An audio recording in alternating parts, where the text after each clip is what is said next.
Peter Pan non lotta più, ha venduto il suo pugnale. Capitanoncino manda Wendy a battere sul viale. L'isola incantata è già stata lottizzata e Alice nelle bottiglie cerca le sue meraviglie.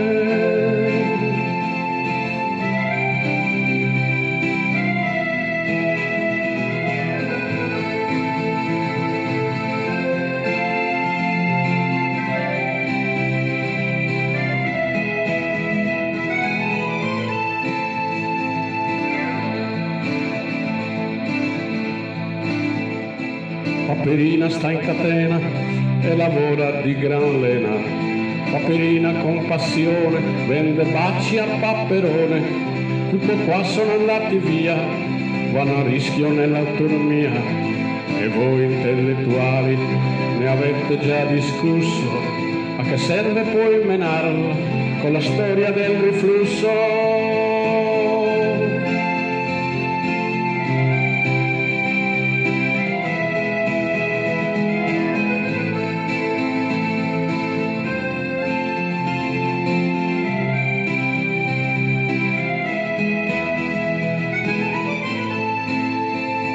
Don Chisciotte non è contento, ma lavora in un mulino a vento. Alibaba e 40 ladroni hanno già vinto le elezioni. Ansel e Gretel hanno fondato una fabbrica di cioccolato. E Alice nelle bottiglie cerca le sue meraviglie.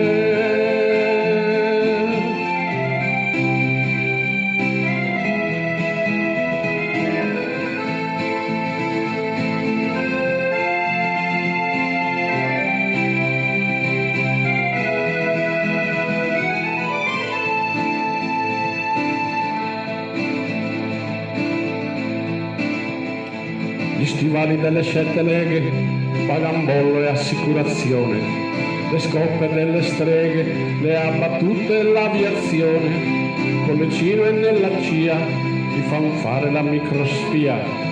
E voi intellettuali ne avete già discusso, a che serve poi menarla con la storia del riflusso?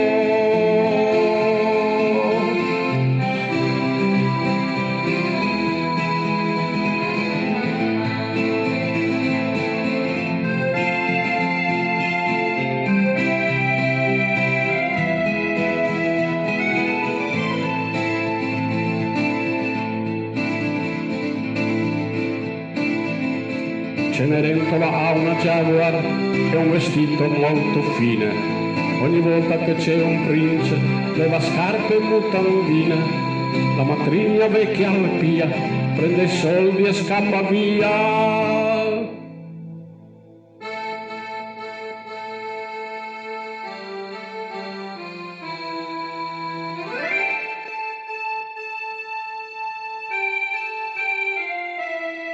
E voi intellettuali ne avete mai discusso di come torna l'onda alla fine del riflusso?